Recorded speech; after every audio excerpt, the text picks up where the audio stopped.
Hello, everyone, and welcome to the Backmarkers F1 show. And we're really happy to start the show off and announce a new sponsor for the podcast this season. The Backmarkers F1 show is sponsored by the GP Box. Now, the GP Box is a motorsport marketplace selling excellent F1 and motorsport merchandise, including F1 gifts, memorabilia, art, and even some F1 car parts. Really cool stuff. So we're really excited to be partnering with them this season. They're going to be giving us some exclusive giveaways, promo codes, and things like that. And just on promo codes, if you check the description of this video, we sent out 3 promo codes to those specific links that you can use down below in the video. They do this. You know? we're becoming one of those people now. Yeah. Next thing will be a fancy animation to come and with an arrow that points down to the links. And you can check it out. There's some beautiful phone cases, beautiful artwork, some that we're actually going to be looking at to get in our studio. I'm just about to actually order mine. I finally picked it out because there's so many options on there. I kept on scrolling through for like 3 or 4, I would look at it at different times trying to pick out a phone case I wanted. Finally decided on one, so I'm just about to order it. So we got a lot of options on there. Yeah, absolutely. And I've ordered from this website before. A couple months ago, we showed you the racing gloves I got from the GP Box. So it's an excellent website. We're really excited to partner with a great site like them. Mm-hmm. And we're also going to be doing a phone case giveaway. They've been they've been nice enough to provide us with a phone case, a motorsport phone case that we'll be giving away before the Bahrain Grand Prix, so roughly around at the end of the month. So we're going to be coming out on our Twitter with details on how to enter that contest, so stay tuned in the next week or so when we're going to announce that. So get that sponsor read out of the way, and that's it. Yeah, that's pretty much it. So looking forward to that partnership, so stay tuned to our channel. There's going to be a lot of great things coming from the GP Box and the Backmarkers F1 show. So today, we're just going to be recapping the 2 weeks of testing. Pretty short testing this season, of course, with only being 6 days. A lot less than it was in the last couple of years. So today, we'll just be talking about the winners and losers of winter testing in 2020. And a lot of interesting storylines. Very interesting 6 days of testing. Very nice to have full coverage of it on Sky Sports F1 and F1 TV, over pretty much 8 hours between the two sessions. It's a big broadcast if you think about it in terms of that circumstances. It's not like, a sports game where they're only going for 2 to 3 hours. It's all day at all times coverage. So yeah, exactly. It's a lot. I'm sure that they had a lot of different crews out there working and stuff like that. They definitely circulated a lot of commentators in and out of the commentary box, which was good. So we're going to kind of briefly touch on each team. We're not going to get too much into the lap times. Obviously, we made that mistake a little bit last year with Ferrari, looking too much into lap times. So this will be just more of looking at some of the more interesting kind of data that we've seen from testing and what we can kind of draw from each team. So I guess I'll start with the winners of winter testing, and I'll share mine, and then you can also share yours. But number one, obviously, Mercedes. Mercedes were big winners in winter testing in 2020. And what's new, really? I mean, they've been dominating the last 6 years. Looks like they're going to go on to dominate for a 7th year as well. But in particular, this year in testing, obviously the main story being the DAS system, the dual axis steering that really shocked everybody on day 2 in week 1. And what was interesting is that it was such a big storyline when it came out. Obviously, if you guys haven't seen it, the almost removable steering wheel. Pretty cool on the Mercedes. Yeah, we have that in our road cars, but it just doesn't do the same thing. It's something that you see, when you watch Batman as a kid, that he would do to make his Batmobile work. It's kind of like that. A little bit. You see, like Ferrari, like red goes faster. Yeah. Mercedes has DAS. DAS goes faster. And DAS was very good for them, right? Nailed it. So that joke went over a lot of people's heads on Twitter. So. Okay. I'm glad you got that. And yeah, it was a big talking point. So just to basically explain it, I'm sure you guys have all seen the technical explanation of it. It basically changes the toe angle of the car. So on the straights, you saw Valtteri and Lewis pulling the wheel, which then puts the toe in, making the tires more straight on the straights. It helps with straight line speed. Also able to help with tire wear and front tire temperatures as well. And then going into the corners, they go more a little bit toe out when they push the wheel back in. That helps a little bit more with the aerodynamics and stuff. So there's a lot of questions in terms of legality, but I think that the FIA deemed that it was legal because it's not necessarily a change to the suspension. It's the steering. So it all falls under different sporting regulations. So very confusing stuff. Mm-hmm. And it's not 100% clear as to when and how Mercedes are going to use it throughout the season, because we saw in week 2, all the DAS talk kind of really died down. Yeah, I've been trying to like view glimpses of them using it in a lot of the test footage that I've seen, and they don't use it like in almost every lap that they're going around. It's something that they pull out every once in a while to just try out. It seems. Yeah, if I had to guess or assume, I think they're going to use it mainly for qualifying laps. Yeah. Being able to change the toe of the car, I think, will help mostly in the qualifying laps. Safety car restarts as well. If you can help to align, go toe in a little bit more or toe out, and to maintain tire temperatures maybe during a safety car restart. But we're not exactly sure. And like you said, they weren't using it like every single lap, because I think that's pretty complicated too for the driver if you were supposed to do that every single lap. Oh, for sure. And the other problem is too is, like, let's say a street circuit like Monaco, for example, where there aren't really any straights. Mm-hmm. I don't really think that you're going to use it. So still yet to be determined where and when and how much they're actually going to use it. But I think that their rear suspension setup, moving that wishbone farther back that we saw in some of the pictures in the pit lane, I think is more of a game changer than this whole DAS system. But nonetheless, the innovation was pretty incredible from Mercedes. Mm-hmm. Well, I remember us talking about it as soon as we saw it, and a lot of teams were saying that it's going to take, just 6 months to a year for them to develop a system like that on their own. Because, right, who knows how long Mercedes has been, even started this project, and for it to come to happen now, it could have been years ago that they looked into it. Yeah, I think that Valtteri said it was about a year that they've been looking at it. So that's why it's going to be legal, because they've been talking with the FIA throughout the whole process. So I don't really have any questions on the legality of it, because it seems like they've got all those boxes covered. Yeah. So getting back to Mercedes and testing, they did set the fastest lap. It was a 1:15.732 from Valtteri Bottas. This was on day 3 of week 1, set on the C5 tire, which was a very quick lap. Very, very good lap indeed as well. And Mercedes led all the teams in terms of lap count. They did 903 total laps throughout the 6 days of testing, which is, again, pretty impressive. Mm-hmm. One concern, though, for Mercedes, and it's also for Mercedes customer teams, is the engine reliability. We saw Williams had about 4 engine failures, oil pressure issues, not engine failures, but engine issues. A lot of oil pressure issues with Williams. And then Lewis Hamilton, I believe, on day 4 or 5, had his engine basically go into a fail-safe mode and just shut off because the engine just felt like it was about to fail, so it just shuts off automatically. So they had another issue there. Valtteri had an issue, I believe it was either day 2 or 3 of week 1, that had to do with the battery system. So I don't think it was necessarily engine-related, but just a couple of hiccups. So if there's any sort of chink in the armor, Mercedes, it seems like it might be in the reliability. I mean, that could be a big one, because they got a lot of their points for finishing, having both their drivers finish every single race last year. Well, not every single race, but close to it. So that could be a big thing going into this season with Mercedes. Yeah, absolutely. And it's a concern, right? They've been the most reliable team in the last 6 years in this turbo era.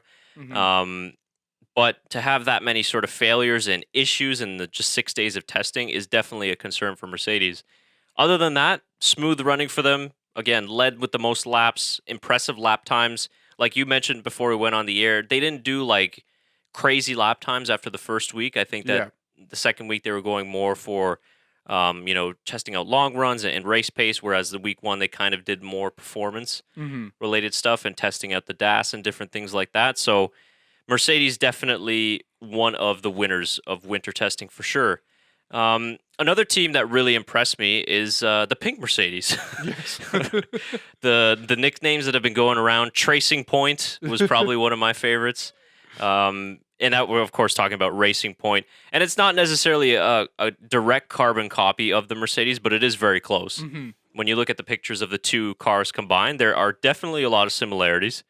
But there are some differences in the front wing, in the rear as well. But it really seems like Racing Point has copied Mercedes, which really is not a bad idea when you think about it. I mean, if you're doing it right, why follow somebody that's doing it wrong? Yeah, like why would you copy a Ferrari, right? So, I mean, I know a lot of people are unhappy about it, and we'll see if this Racing Point pace is legit. But it just seems like a smart move with all the money that they have Mm-hmm. to just copy the team that has had the best design last year and the last couple of years. So Yeah, makes sense. yeah, that's the way to go. They were the fourth best team in terms of most laps completed, so 782. So a pretty impressive haul there for Racing Point. In terms of lap times, pretty impressive lap times for Racing Point as well. They had the fifth fastest time. They scored in a 1:16.6, and it was a C3 tire, which is very important to note. So if you look at the drivers ahead of them and the teams ahead of them, they use the C5 and the C4 tires, whereas Racing Point put that tire in on the C3. Mm-hmm. Now, again, the big asterisk into all these numbers and lap times that we're talking about is we don't know fuel loads, we don't know engine modes, we don't know a lot of these things. So Racing Point could have went out on very low fuel, high engine mode, and did it on Yeah. a C3 tire versus somebody like Mercedes, for example, on the C5 maybe went with a little bit more fuel in the tank. Mm-hmm. So it's not necessarily a direct correlation with what we're going to see in qualifying in Melbourne, but it is definitely interesting that Racing Point was able to pretty much do some really good times on a much harder tire. Yeah, for sure. I mean, it's a good thing to see from them because after what they did 2 years ago in the 2018 season, it's kind of a fall off for them with the huge changeover from going from Force India to Racing Point. So big For sure. improvement on their part. Yeah, well, I think we're finally seeing that Lawrence Stroll money come into good hand. For sure. Yeah.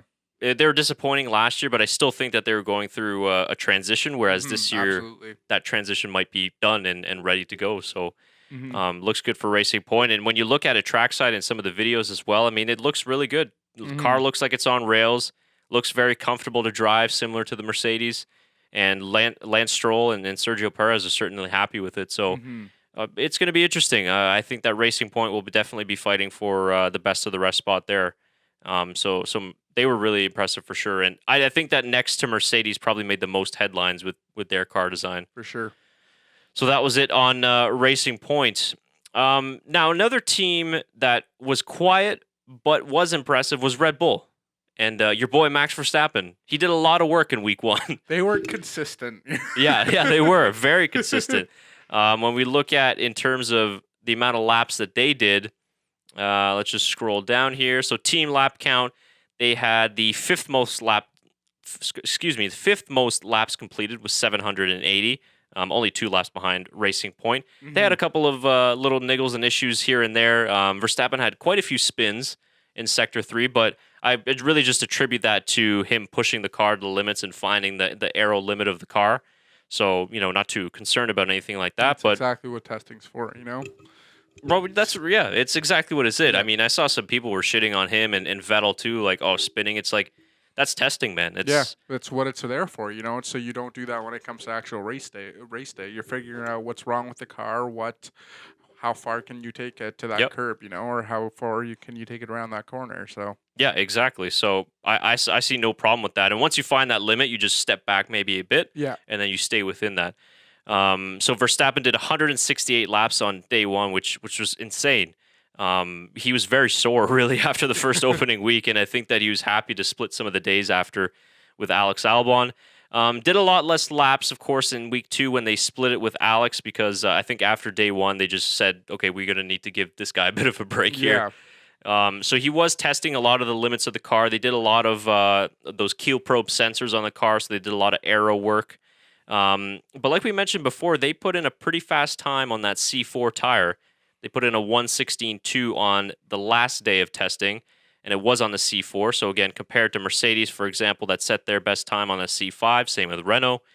So Red Bull, a couple of issues here and there, but overall, I think that they can be quietly confident heading into Australia. They look pretty good. I mean, like I said, they look consistent throughout all of testing. So it's just going to come down to them figuring out exactly what they need to do. So yeah, absolutely. And the Honda engine, pretty reliable. Not really too many issues. Good running for them. Pace of the engine looks pretty good too. I think that they were fairly happy with that as well. And when we compare from their time last year to this year, so in 2019 in testing, their best time was a 1:17.091 set on the C5 tire versus this year, their best time was a 1:16.2 set on the C4. So they're 0.8 quicker than they were last year, which is a great improvement, almost a second faster. So it's good news for Red Bull. And you really kind of saw Max was really leading the team there in terms of punching in laps, getting performance from the car. He was really the number one. Alex Albon was a little bit quieter. We didn't see him as much. But yeah, I think that Red Bull can be fairly happy with winter testing in 2018, and they seem like they're the second best team at the moment. Yeah, I mean, the big thing for them is going to be this year is going to be getting both cars over that finish line. I know they were better with that towards the end of the season when Alex Albon got added to the team. So I think, like you said, with Max Verstappen kind of leading more of the team there, maybe Alex Albon has taken more of a step back to let him kind of handle that part of the car because, I mean, he's been there a little bit longer, has a little more idea. Yeah, that makes sense for sure. Mhm. Actually, just speaking on Max, it was today that he was out at Zandvoort testing Yes, the he new track. was. In an older version of the Red Bull, it was the V8 Red Bull, but he was pushing it a little bit out there and track. Yeah, sorry, go ahead. No, I was gonna say track looks good. Yeah, no, it looks really well done. The cool thing was I think they wet the entire track before they went on too, so he got to take it out on his nice fresh tires. So basically leaves a trail as soon as he goes, so where you can see exactly where he's taking turns and everything. I think it is also Jos Verstappen's birthday today as well. Oh, no way! So he got to take it out on his dad's birthday. So that's nice, neat little gift. Happy birthday, Josh. Exactly. Yeah, I was looking at the onboard, and it seems like the track won't be a whole lot of overtaking going on, but it seems like it's going to be really fun in qualifying. Yeah, it's going to be a fast track, and especially that the bank corner there is going to be really fun. It's going to be interesting to see if there are any overtakes, because they're all going to be really fast overtakes. Yeah. Well, if Verstappen isn't on pole, there will be overtakes. Oh, for sure. I can't wait for that race. That's at the beginning of May. Might even actually be the season opener, the way things are going now. Things are shaping up right now, yeah. So we'll see. I mean, it'd be a pretty sweet season opener, but I hope not. I hope we get the first 3 races of the year so far at least. But yeah, can't wait for the Dutch Grand Prix. Mm-hmm. So Max has been pretty busy in the last couple of weeks doing all of that. Another winner that we have to mention, and this is an honorable mention as well, is Williams. They probably look the most improved from last year, to be honest. Much better than showing up to a car, not showing up. Oh my God. Just going to edit that part out. Yeah. It's good to show up with all parts of your car right on the first day of testing. Good to show up with a car. Yeah. Yeah. Yeah, I mean, think back to last year. They didn't make it out for the first 2 days. It was a whole debacle going on, and drivers couldn't get out. And when they finally did, they really were just doing shakedowns mostly. Yeah. But first car out on track this season in winter testing was Williams. And when you just talked about their improvement. Last season to this season in terms of lap time, they're 1.2 seconds faster than they were last year, which is a fantastic improvement. I mean, no other team has improved that much. Racing Point, the next team that increased 9/10 on their lap times from last season in testing, but nobody else has broken that 1 second barrier. So for Williams, I mean, obviously as bad as the car was, the only really place they could go was up. I mean, they really needed that boost going into this season after all the issues that they had with last season and, the last few years in general. So it's a really big boost in them starting off this season. And, like we said, especially with a car at the beginning of testing and being able to finish and have both drivers test out the cars. So, yeah. And they completed more laps than Alfa Romeo and Haas. So they completed the 7th most laps with 737. Now, Alfa Romeo was close behind with 735, but still, again, compared to last year, they got a lot of running out. Nicholas Latifi did a lot of running out. Our boy Nicholas Latifi, friend of the show. That's right. I'll just see. I want to see how many laps that he did personally. He did 63. 343. 343, yeah. So that's an impressive haul. And 160, which was on day 5. So he did a lot of laps. That is quite a lot of laps. And I mean, he did have the engine issues, but still, he was able to get out and put himself through the paces of that car this season, which for him is the most important because he's a rookie this season. I know that he spent a lot of time in free practice sessions, but it's a new car, so the more time that he can get, the better. So, Latifi looked pretty comfortable in the car already. So, very happy for Williams. We're going to be doing a team power rankings post testing, and it's kind of interesting to see where Williams is going to fall in our list, because I know a lot of people think that they're still going to be 10th, but I think that they're a lot closer than what they might show. Yep. And they could be fairly competitive, at least fighting for points finishes and Q2 appearances. And like I said, I mean, they only scored 1 point last year, so I think the big thing for them this season is going to be setting those qualifying times, because like we can see in some of their testing data that they really can have the qualifying time to show up and compete with a lot of the other teams. yeah.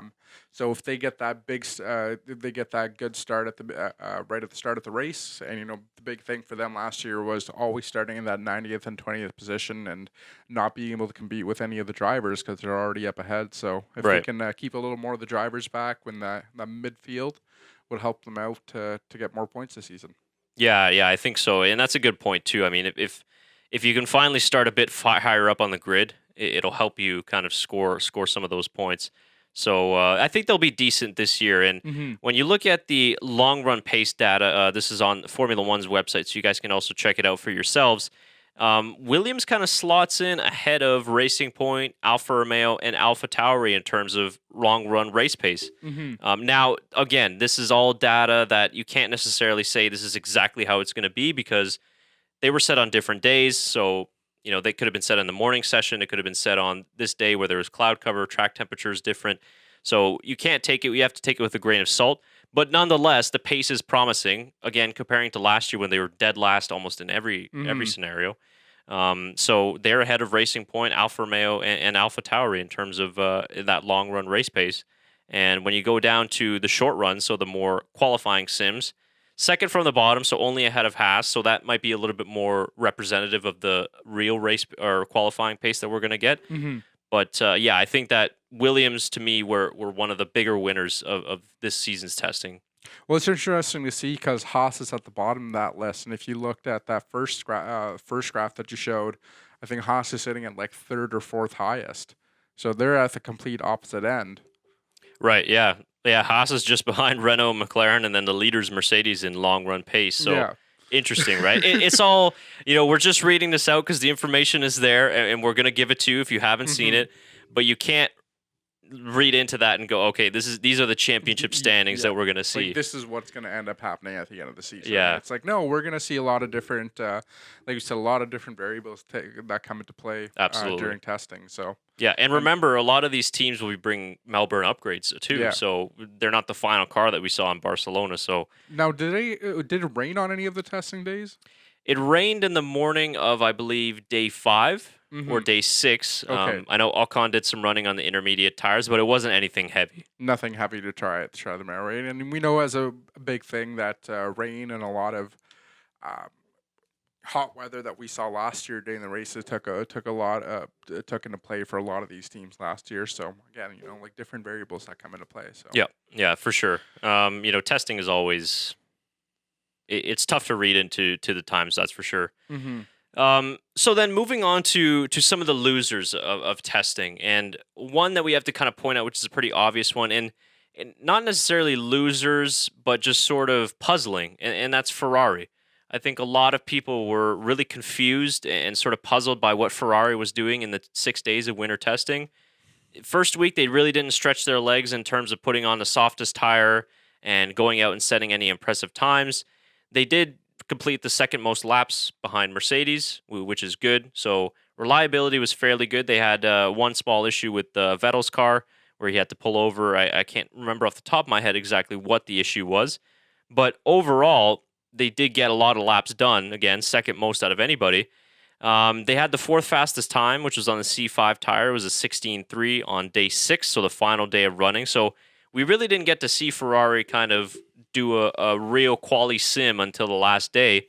And even then, it's not really that impressive of a time when you consider Red Bull, for example, were on the C4 tire, and they're only a tenth and a half or so off of them. Renault's ahead of them in terms of that. Racing Point, when you look at that, they're only two tenths behind and on a C3 tire, right? So we thought that Ferrari was kind of sandbagging a little bit. Ferrari saying that they're not sandbagging and that that's their true pace. But the problem is that if that's their true pace, they seem like they're the third best team going into Australia. It's a tough one to judge, right? Because like we said at the start of the episode, it's hard to judge Ferrari at all because from what we saw last season, and I find Mercedes and Ferrari kind of do this thing where they try to both sandbag each other by saying it's like, no, Mercedes is doing better, and Yeah. Ferrari's doing better. So I think Ferrari are maybe just trying to downplay themselves a little bit, and we won't really see anything from them till the first race. To see exactly where they are, because I don't think they really showed what they have. Where I find Mercedes gave a glimpse of what they're trying to do for this season. Yeah, and it didn't work last year, right? I mean, they were first in testing. They looked really, really good, and then they were terrible all year, Exactly. mostly.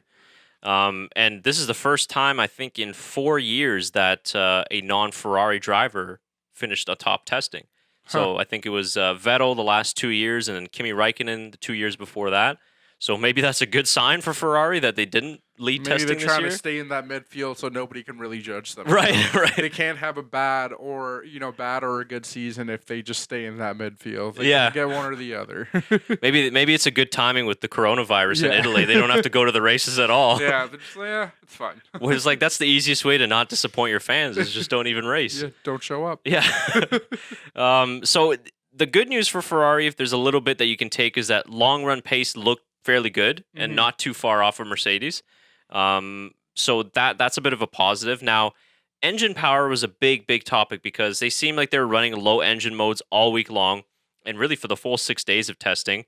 But when they turned it up at around day 5 and 6 of the last test in week 2, they were significantly down on the speed traps and even more so on the customer engines as well. And they were down from Honda and from Mercedes as well. Racing Point was extremely quick in that first sector. So this all ties into the news that broke today about the whole Ferrari engine saga, which we thought was done last year. But the FIA and Ferrari apparently reached this secret settlement on the whole engine question debacle thing from last season. And then I was just telling you that all teams except for Alfa Romeo and Haas basically put out a joint statement that said, like, we're going to fight this and we're going to look to even get legal action involved and to find out what the hell's going on. So the drama, we got plenty of drama already. Plenty of drama, and I think what makes it worse is the fact that Alfa Romeo and Haas don't say anything. Oh yeah, the fact that they are, Ferrari engines they are using Ferrari engines. If maybe one of them had stepped up a little bit and said anything, it would have been, maybe Ferrari's just kind of on their own. But it just looks a little suspicious when it's both the Ferrari manufacturers not saying a single word during the situation. So we'll see what comes out of it. Yeah, and it's pretty amazing that 7 teams got together and actually agreed on something. So, yeah, it's definitely not over yet. And the whole issue is that nobody knows what happened, like whether the engine was illegal, whether that whole fuel flow system that Ferrari was using, was it within the regulation? Nobody knows. And people were pretty upset when the news was dropped on them basically in like the last 10 minutes of testing when everybody was getting ready to pack up and go home. So, yeah, this is pretty big news coming today from these teams. So it's very rare in F1 to see that many teams come together and agree on something. So it's far from over. And if Ferrari really are down on engine power, then the car seems a lot more draggy this year. They've improved the slow speed corners. Obviously, that was one of the big issues last year. When you look at the GPS traces, they have made some improvements in the low speed corners, but car still seems like it's struggling. Yeah. And it doesn't look as good as the Mercedes. Quite frankly, it didn't even look as good as the Racing Point in certain corners. And I know some people were even making crazy assumptions that the Racing Point would even be ahead of Ferrari. It's a big one. That's a stretch, right? That's like, it's not just one. me. That's the big one. Yeah. I don't believe that at all. I think that Racing Point has a good car. They've got a lot of money now, but I don't think that they can compete with Ferrari just yet. But who knows? Hopefully, they'll surprise us. Renault and McLaren have been trying it for years. Like, come on. Yeah. Can't just be expected in your second year to be competing with Ferrari that quick. Yeah, unless Ferrari is that bad, which is totally a possibility. We don't know. Yeah, but I don't think it will happen. So, winter testing in 2020 for Ferrari was quite strange, and I'm curious to know what you guys think about it as well, because it's just really difficult to read where they're at. Because again, like you said, they sandbag the teams. The top teams generally do this. And maybe they'll come out in Australia with a super fast car and win the first couple of races. Who knows? But it doesn't look that promising for them just because, like Red Bull, for example, didn't top the timesheets, but they showed glimpses. Yeah. And I don't really think that Ferrari necessarily showed glimpses of their true pace. And the drivers kind of seemed a little bit down at times, and they sort of seemed like they already knew that they're on the back foot. And then Mercedes comes out with that DAS system, and then you're just like, Jesus. Well, I think that one of the big things is with Ferrari is, I mean, I'm just kind of guessing on here, but if you look at all the lap times for the day 6, Charles Leclerc is doing 181 laps on the last day compared to, Carlos Sainz and a couple of the other drivers are doing almost 20 less than him. Mm-hmm. So are they still trying to figure out some of their scenarios on that last day, doing the most amount of laps as they can with just the one driver?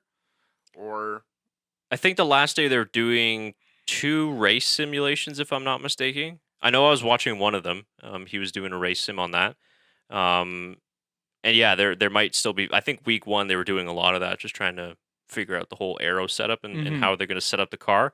But Leclerc was doing a lot of race simulations on that last day, and like I said, that looks a little bit more promising. It looks like they've made an improvement there from last season. But that's the problem, is that even if they have made an improvement, Mercedes have made an improvement. Yeah. Seems like Red Bull have made an improvement. So if I had to put some money on it and go out on a limb, I'd probably say Ferrari right now, 3rd best car. And I would agree with you there because I know we said last year at the beginning of the season that, for Red Bull, it was going to be a big year for them with getting the new Honda engine, working out all the issues that they have, and working with this new manufacturer. It kind of looked like towards the end of the season they had kind of figured that out. So basically, it was just figuring out the little small details that they had going into this season with the Honda engine and their aero. So. Yeah, I mean, I agree with you there. 3rd best is probably what we might be seeing for Ferrari this year. Yeah, we'll see how it plays out. And again, the whole thing with the engine issue, whether they're even going to get to Australia, we'll get to more of that in the preview in the next week, as the kind of news develops, and we'll see where that goes. But yeah, it might be another head scratching year again for Ferrari. So a tough one. So just a couple more points before we wrap up this winners and losers edition of the winter testing in 2020. A team that sort of disappointed me just a little bit was AlphaTauri. I thought that they'd be a little bit more stronger in that midfield battle. They seemed like they were just kind of struggling to find the sweet spot in the car and testing. I still think that they're going to be in with a shot at being best of the rest for this season. But I just think that they were going to be a little bit more impressive in testing, and they only had the 8th fastest time. And in terms of lap count, they had the 6th most laps completed with 769. So I thought AlphaTauri would be a little bit more impressive, but maybe they're doing a little bit of, not necessarily sandbagging, but they're just kind of holding a couple extra tenths in their pocket, and they're just sort of trying out the new bits on the car for this season. But I think the midfield is going to be super, super close this year. And again, the caveat to that is AlphaTauri did set their fastest time on the C3 tire. So they didn't do a whole lot of performance runs either. So slightly disappointing because they didn't make as much noise as, let's say Racing Point, but not necessarily a bad thing, really. Yeah, I think the big thing with AlphaTauri is we would kind of expected a big improvement from them after last year with how everything was going with them, with Daniel Kvyat and Pierre Gasly both getting a podium, with how Alex Albon was performing before he moved up. To see them kind of below the midfield area is kind of a surprise for me this year as well.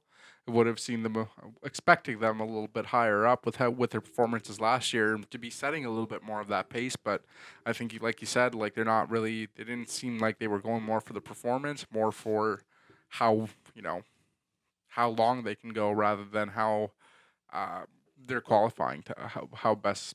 Oh my God, how they're going to set their qualifying times. Yeah, agreed there. Like I said, that C3 tire used to set their best lap time on the last day. So, again, a couple issues with them too. They had to spend some time in the garage on a couple of those days. So, again, not as impressive as the other midfield like Racing Point and McLaren. But still, I do think that they're going to be up there because last year they were very strong. They were very competitive. And this year, too, they should be up there. So I hope that they didn't take a step back and that they were just, like you said, testing different things during testing. Versus like somebody like Alfa Romeo, for example, for me, disappointed in testing a little bit. Only the 9th fastest time, only ahead of Haas. And in terms of team lap count, second fewest laps too at 735. And they did a lot of sort of split days too. They had Kubica out in the car on the first day. And he actually set a pretty decently fast time of 1:16.9 on day 4. So Alfa Romeo, slightly disappointing there. They looked really strong last year in testing, and then they kind of faltered throughout the season. So we'll see where they rank this year. So Haas, another team too that had a tough winter testing. The long run pace actually looked pretty decent. I know Kevin Magnussen had some issues. They had a right rear puncture, then Grosjean had a spin, hit the wall. So they had a couple of those issues, right? Yeah. No comment. I could just imagine Gunter Steiner. Yeah. We'll actually get to that at the end. We'll do a little Drive to Survive talk at the end of the show. But so they didn't get a lot of laps out on the board. Like Williams got more laps than Haas, and Alfa Romeo, AlphaTauri as well. And then they had the slowest lap time of all the teams so far. So very difficult winter testing for Haas, but they do have some promising signs in terms of the long run pace from what the data is showing us. And we know that's where they struggled the most. One lap pace last year, they were actually pretty decent. But when it came to the race, all they could do was just go backwards in the places. Yeah, I don't know. I don't know what they're doing there. Neither do I. I'm not sure. They look so good in the 2018 season, and we were expecting a big improvement. It just kind of seems like it's gone down. Yeah, it really has, and it's disappointing. And like you guys, if you saw Drive to Survive and some articles that came out after too, like Gene Haas is thinking that he might pull the plug on this whole Haas F1 deal. And he said it too. If the start of this season doesn't look good and they keep struggling, then he's not going to want to waste all that money. Yeah, with new rules coming into play, if they're already struggling with what's going on right now, how much money is he going to want to put into going into a brand new set of rules, brand new aerodynamics into the 2021 season? So. Yep, and the other thing too is like when they came into the season, they sort of found that loophole of getting the parts off the shelf from Ferrari and different things like that. But with new regulations, do you necessarily want to do that? Because what if Ferrari just gets the whole project wrong? And now you're stuck with bits that don't work, and then it just the whole Haas business model. It's a little bit tough for them because they do have to take some parts from others as well. So I'm not sure. I hope that they stay in the sport, but they're going to have another tough year again. Like let's say if Williams passes them, boy, I don't see them staying in the sport for much longer. No, Gene Haas is definitely going to want to pull the plug. Yeah, for sure. So I think we covered, for the most part, all the teams. McLaren and Renault, I think, were the only two other teams that we haven't really talked about. And Renault actually had a really positive winter testing. And when I looked at the data provided on Formula1.com, they actually provided this interesting little graph here. And this basically, the graph shows the percentage difference in long-run pacing and testing compared to the 2019 Abu Dhabi Grand Prix. Now, Mercedes being the reference to this graph, again, they're kind of stretching it here in terms of comparisons, right? Like completely different track settings and everything like that. But Renault actually had the most improvement with 2.9% increase, McLaren being the second, and every other team sort of stayed either stagnant or decreased a little bit. So Renault was actually looked fairly decent in winter testing. I'm still not sold on them 100%. I'd like to see them after 5 or 6 races where they land in the midfield. But I think that Renault overall had a pretty positive winter testing. They set some pretty fast lap times with Daniel Ricciardo. He had the second fastest lap time. He set the third fastest lap time of 1:16.2 on the C5 tire, which was on the final day. And Renault was also able to complete 743 laps. So they're a little bit farther down on the field in terms of lap count. But overall, I think that they had a relatively worry-free testing. We had Ricciardo pull over on, I think, day 3 of week 2, but it wasn't any major issue for Renault in terms of that. So I think overall, like a pretty decent testing for them. And I think that they might be able to get a pretty good car this year from what it looks like. And McLaren, on the other hand, to me, probably one of their best winter testing in like 6-7 years or so. Mm-hmm. We know McLaren in winter testing has really struggled the last couple of years. But this year, third most laps completed, 802. And I think that they did a lot more long run in terms of performance runs. I mean, they only had the 6th fastest time. It was a 1:16.8 set on the final day. Again, C4 tire. So keep that in mind. But I think that they focused a lot more just on setup of the car, race pace in terms of that one lap pace. But I'm really excited for McLaren this year. I think, in my opinion, we'll get more into this in the preview. They have the fourth best car on the grid. And I think that they're going to be a really strong team this year, building on a really good 2019. But I think that for them, they had a really good winter testing, a lot of laps, relatively worry free. And I think they're in a good position heading into Australia. Yeah, I mean, I totally see why they're focusing more on the Oh my god, I can't talk. It is not a Monday either, folks. Yeah, it's just not happening. It's just I had one of those early mornings, but anyway. Yeah, I get what you're saying though. I got you.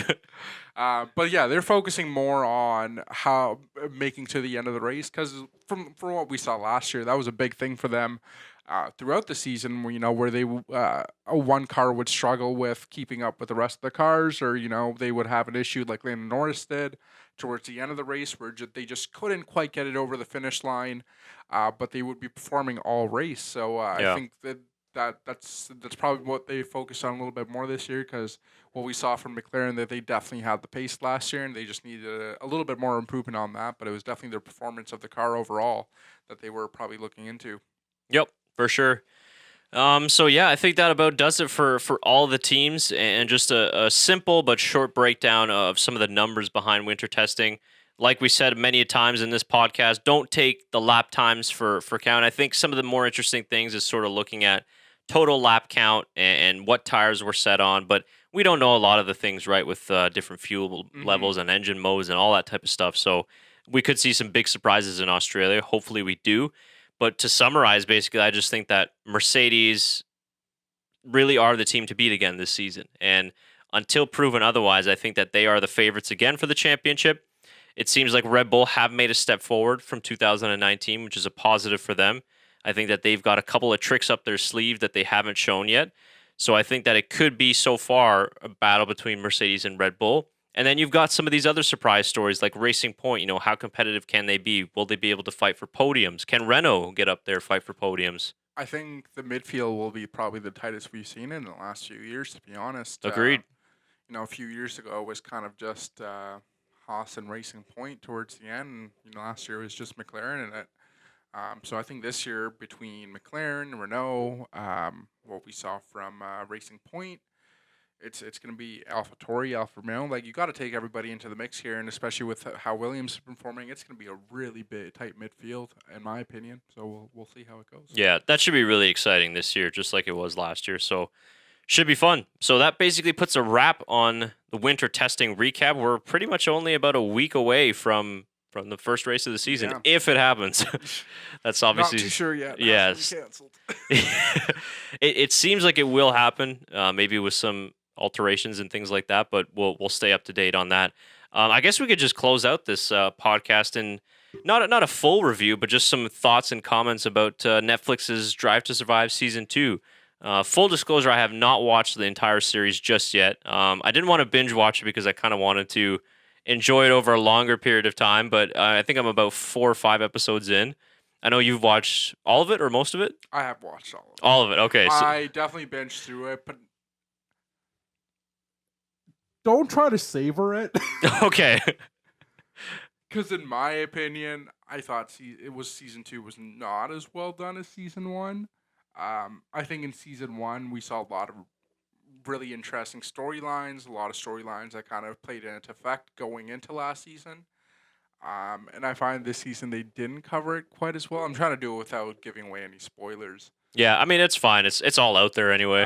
But yeah, there's just a lot of stories that I wish that they did cover, like the whole Charles versus Max really race last year. They did a lot. They did like maybe I want to say 3 episodes, maybe 3.5 episodes on like Red Bull, which I know was a huge point last year, but still there was just a lot of other teams they could have covered.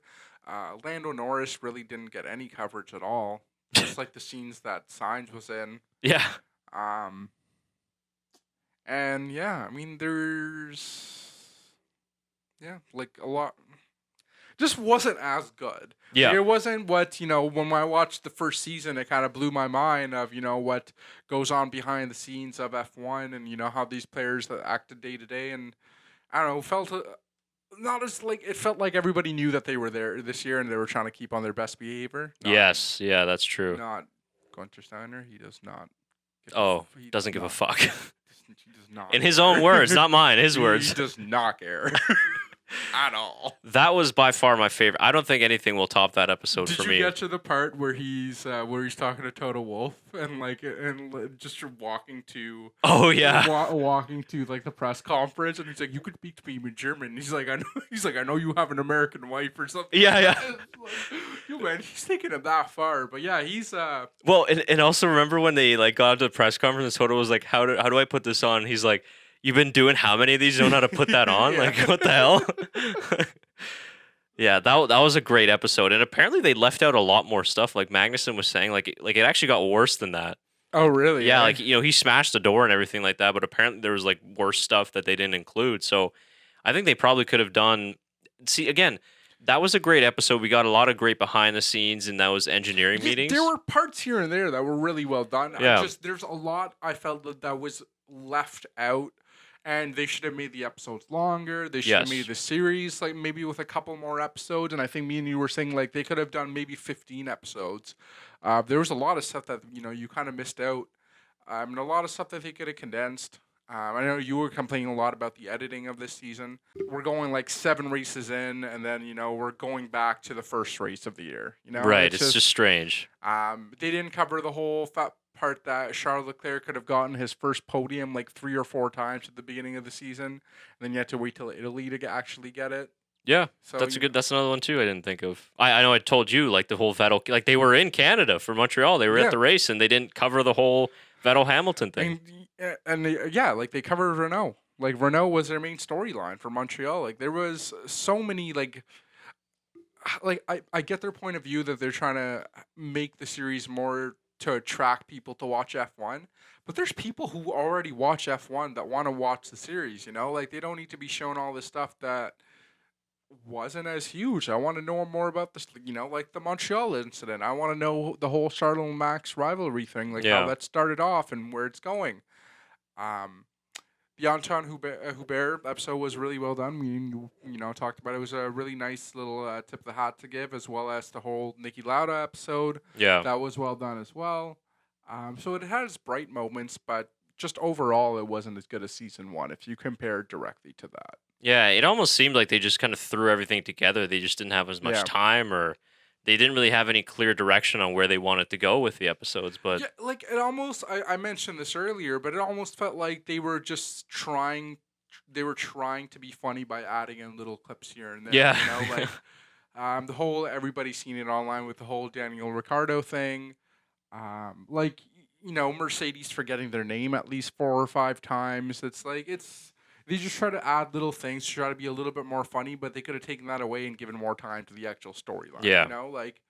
That's what I care about more. I understand they're trying to make these people seem more lighthearted, but, at the end of the day, it's a really serious sport. But yeah.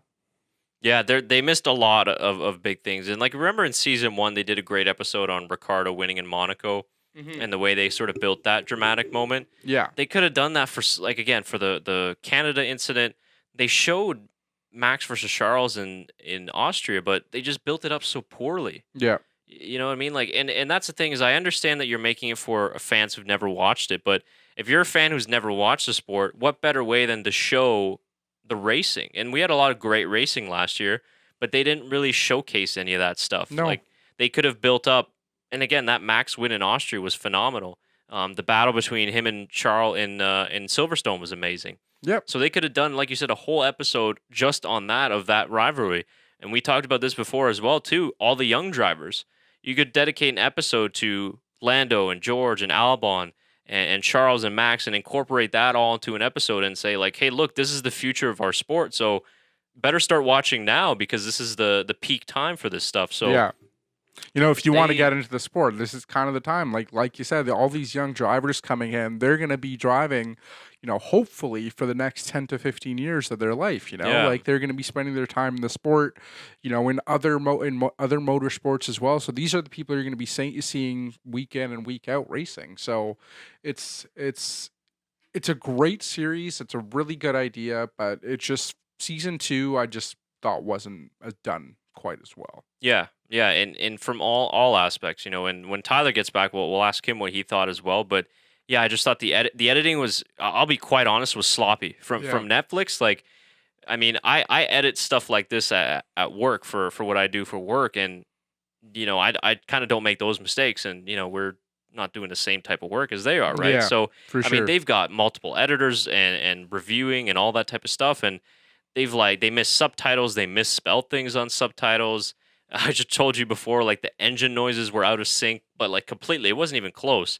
I know a lot of people complain in season 1 they put like V8, V10 sounds in. Yeah. And I understood it. It wasn't a big deal for me, but this year they just like completely mix things the wrong way.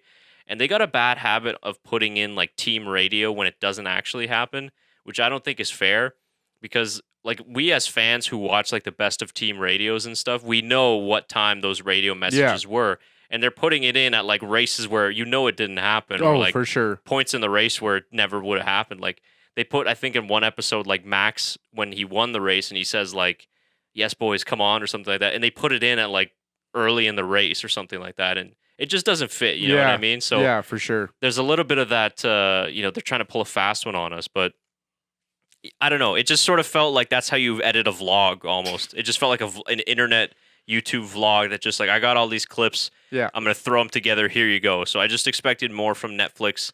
Yeah, and I also just don't get why make it 10 episodes and 35 minutes each. The amount of content that these guys probably record all year is probably insane. Like they probably have terabytes on terabytes of footage. No doubt. And they're recording in full 4K, doing all this. So it's a lot of fun. It's probably not even terabytes. It's probably up there. They could probably make a solid 45-minute episodes, per episode, make them 13 to 15 episodes long. They could cover the entire season and do it in a way that goes, race by race and covers each storyline and make it like a mini docuseries, or I guess like a full docuseries, because it wouldn't be 6 episodes long. But right, yeah, and again, it's just, I understand that for the generic fans, certain details won't matter, and you have to leave it out and stuff like that. Yeah. But when you look at last year, and I told you this too, like they spent way too much time on that first episode just situated on one race in Australia. Yeah. And they did that in season 1, and season 1, episode 1 was a great intro to the fans. That was really well done. But season 2, I don't think that that's necessary. So you could have covered the first 6 races of the year all in one episode because nothing really happened. Yeah. It was really only in Canada when everything started to get dramatic and it started to get really, really great. So to me, they really struggled in direction in terms of where do we want to go with this? Yeah. And I think that they need to, if they're going to do another season and if they're going to continue this, they have to find a balance of the drama off track. So, for example, the Pierre Gasly thing, Gunter Steiner and Haas and the sponsors. Yeah.